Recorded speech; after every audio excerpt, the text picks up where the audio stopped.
Hello and welcome along to the Flexi Classes YouTube channel for part 2 of my Studying Multiple Languages at the Same Time series. Now, first and foremost, if you haven't seen the first video, I recommend you take a look at that before watching this one. The link will be at the top of the screen. You can click on that right now and take a look at what this series is all about and what my goals and aims are for this study series.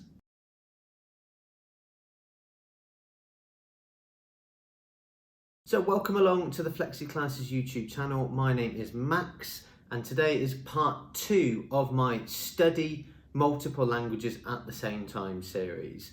It's a series I wanted to put together essentially to share with you guys, passionate language learners, about what it's like to study multiple languages at the same time. Now, it's worth knowing that I'm 32 years old, very soon to be 33, and I was never a language learner at school. In fact, I never really started to take languages seriously until I moved to China in 2017 for the second time. This is when my love for languages started to blossom, along with working at LTL Mandarin School. And now what I've decided to do is challenge myself and try and study multiple languages at once. Having cracked Mandarin to a good level, I'm now taking on, alongside Mandarin, Japanese, Korean, and also Italian. So the point in this series is to share my journey with you, my tips and tricks and thoughts, things you shouldn't do, things you should do, and go from there. So I hope you enjoy the video. It's been roughly 3 weeks since I provided the first video of this series, so I just wanted to give you a quick update on my progress with those 4 languages in the last few weeks. So first and foremost is probably the language I feel I've made the most progress with, and actually the one that I'm really enjoying studying at the moment, which is Japanese. So Japanese, I feel that I've got some basic phrases and conversation skills right down, which is great. I've done a number of lessons online with LTL Flexi Classes, as you can see behind me. I've done some personal research. I've also done a few Instagram lives on our LTL Japanese account with some really great Japanese teachers, and I'm really enjoying getting stuck into Japanese so far. So I've made some good steady progress. Absolutely nothing in terms of conversation, but I can do very basic things, and I feel that I could introduce myself and have a very basic conversation in Japanese at this point. My Korean so far is a step further back, so I know probably 2 or 3 very basic phrases to get going. I've actually found Korean a bit more difficult than Japanese in terms of the pronunciation and also the romanization. When I look at Korean written in the Roman alphabet, I find it much more difficult to pronounce. So actually one thing I've learned with Korean so far is almost to ignore the romanization and just follow the Hangul and completely ignore those letters. So at this stage, my Hangul is absolutely fine. I can read the alphabet, which is really great and very motivating, but I'm still struggling sometimes to put together basic words, especially with some of the words. They have very similar sounds to English, but aren't quite the same. So D and T or B and P. This is things that I'm discovering so far, but at the moment my Korean is probably a step back from my Japanese. My Mandarin is ticking along, so what I do with my Mandarin, because I'm at a relatively strong level at the moment, is just continue to top it up. So it's important that I'm doing daily study, so I use my Hack Chinese account every single day. If you don't know what Hack Chinese is, there will be a video I filmed about a year ago on how good Hack Chinese is. I still use it every day now. And I also take Flexi Classes every so often as well with LTL. My Italian is much more on and off, so I'm not actually taking lessons in Italian. It's more just personal study, watching TV, and trying to or listening to my wife speak Italian as well. So my study is much more informal when it comes to Italian. We are going back to Italy for Christmas for a few weeks, so I'm actually quite keen to push my Italian forward in the coming weeks. This has included watching TV and doing basic conversations with my wife, but we'll come more to those shortly. But I don't actually take formal lessons in Italian. Still though, with my Italian, it's my second strongest language after Mandarin, and then of course English, my native one. In Italian, I could do not too bad conversations to a pretty basic level, but I can still get about, and I can definitely understand more Italian than I can most other languages. Probably because it's most similar to my native language, which is English.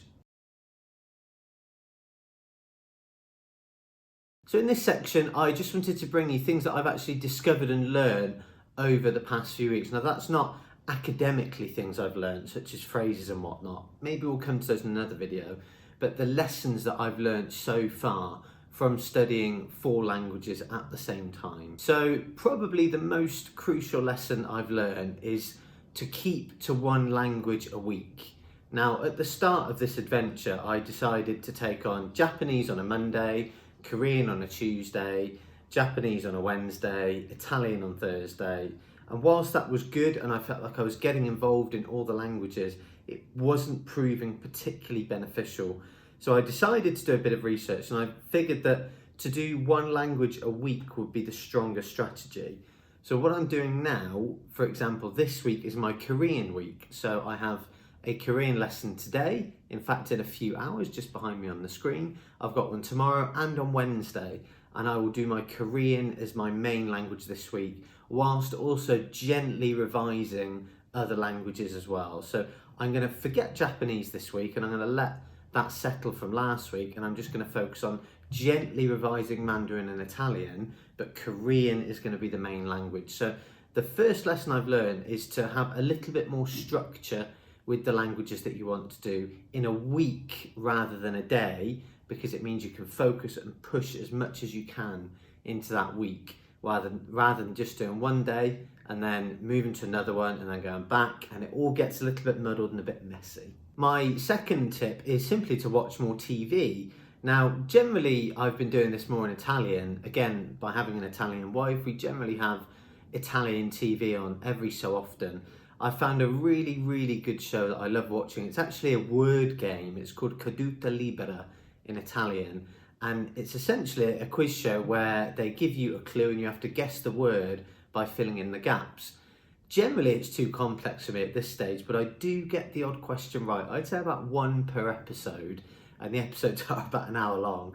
But it's really good for my listening, it's good for my practicing, it's good to get involved with it and just understand a few things as we go. So I'm really enjoying that so far. What I haven't done so well is watching TV in the other languages. Now, of course, with Korean, I got involved in Squid Game, as everyone else did. And with Japanese, we've watched other shows before like Terrace House, but I need to find more. Something like Caduta Libera in Italian would be perfect, a game show that you can get involved in and pick up as you go along.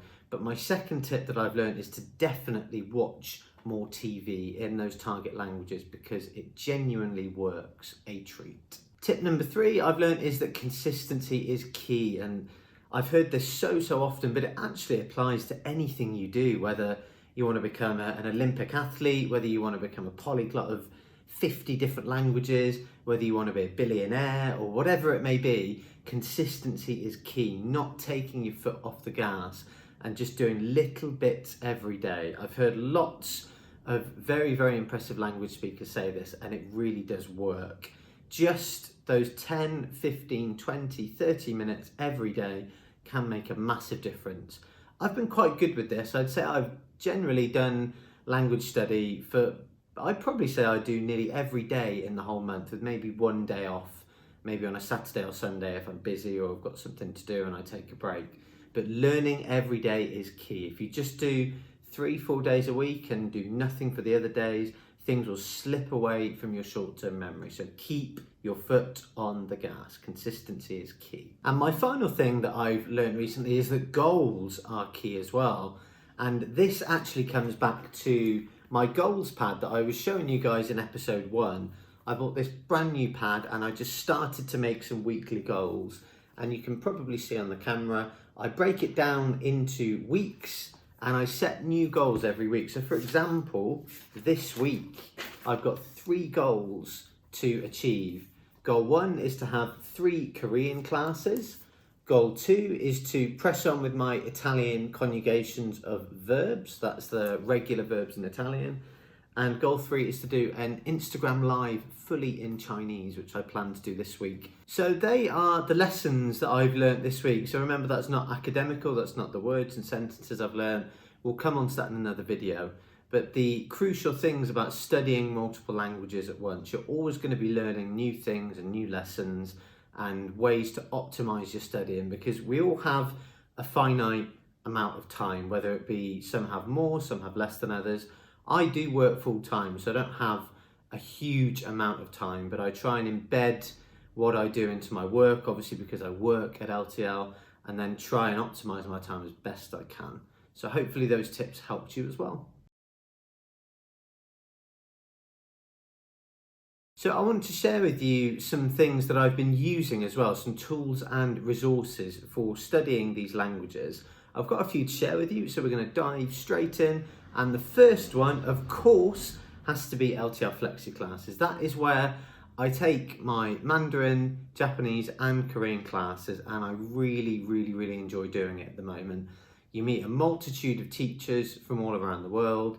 You're placed in classes with students from all around the world as well. You get to know people as you go along. You can study at any time you want, which for someone like me is so useful. Anyone who has a full-time job or a fixed schedule, it's really nice to have that flexibility with your classes, not having to study at the same time every week, because sometimes it can be a little bit monotonous, or some weeks you just don't have the time or you're busy.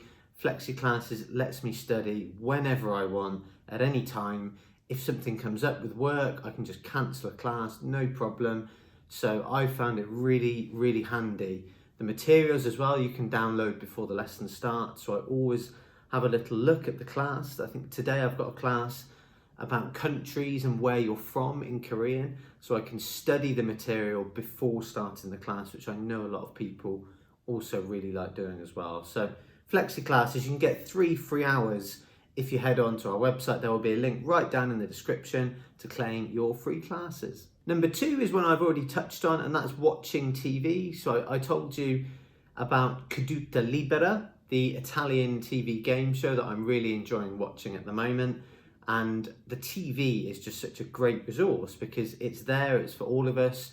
You can get channels on your computer from all around the world in this day and age, and you can watch them, absorb them, and find something you like. So make the most of your TV or your computer because it's exactly the same. So number 3 is 2 apps that I've been using, and I mentioned Duolingo last time because I'm continuing to use that at the moment, being a beginner in Japanese and Korean. But I've also picked up an app called Lingodeer as well, which you may well be familiar with. It's a similar kind of app to Duolingo, but in some ways I do prefer Lingodeer. They go a little bit further, I think, with explanations, and they've got a really good section called tips. So every class you take, they actually provide you with almost a mini article or blog post about the grammar pattern or the vocab or whatever you might be using. Whereas I find that Duolingo doesn't do this so much. They don't give you explanations as much. And whilst it was really good with its alphabet courses for hiragana, katakana and hangul, I actually quite like Lingodeer a little bit more for the classes and the structure itself. However, I'm using both in tandem and trying to use them both every day for both Japanese and Korean.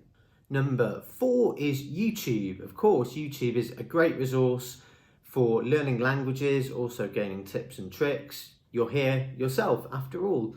There's so many channels out there, and there's only more and more becoming available. It's really never been easier to learn languages than it is in this day and age. You imagine the pre-internet age where everything had to be done by textbook and much more formally, but now you can just kick back with a cup of tea, watch a funny channel, watch something a bit more serious, watch something for 5 minutes or 50 minutes.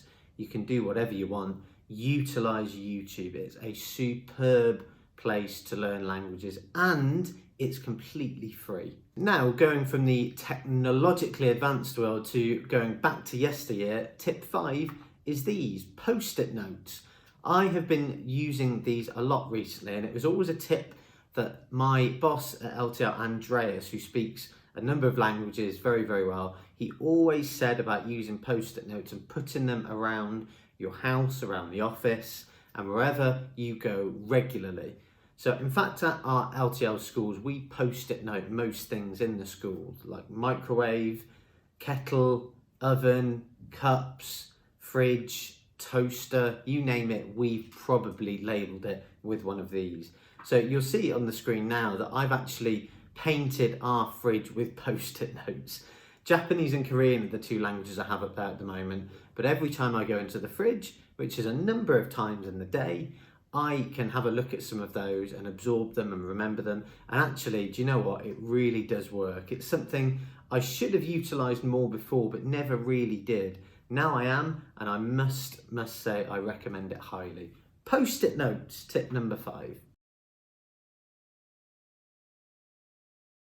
So just before we wrap it up, I did want to mention about realism. So it's actually really important to understand this, because when you want to take on a lot of things at once, it can be very overwhelming and there's lots for you to pick up. Be realistic with your time. How much time do you have? Why are you learning the languages?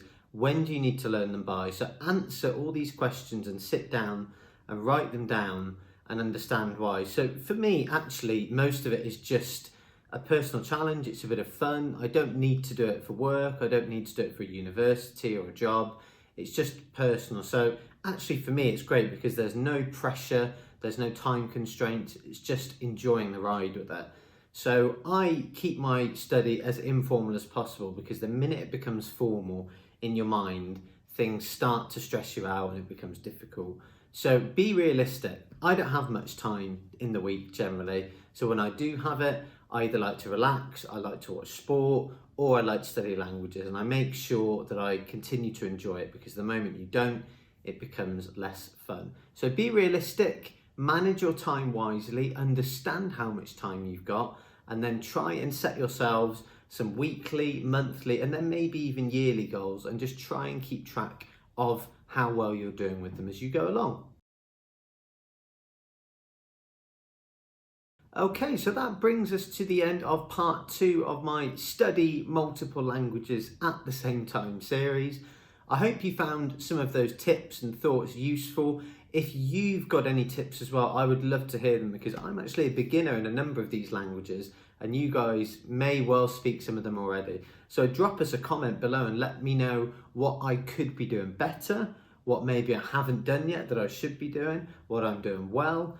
Drop us a like, drop us a comment, subscribe to the channel if you want to find out what happens in my next journey. And don't forget, if you are learning Japanese, Korean, Mandarin, or even Vietnamese and Cantonese, come along to flexiclasses.com, check out our blogs, check out our YouTube. We've got content coming out every week because we just love learning languages.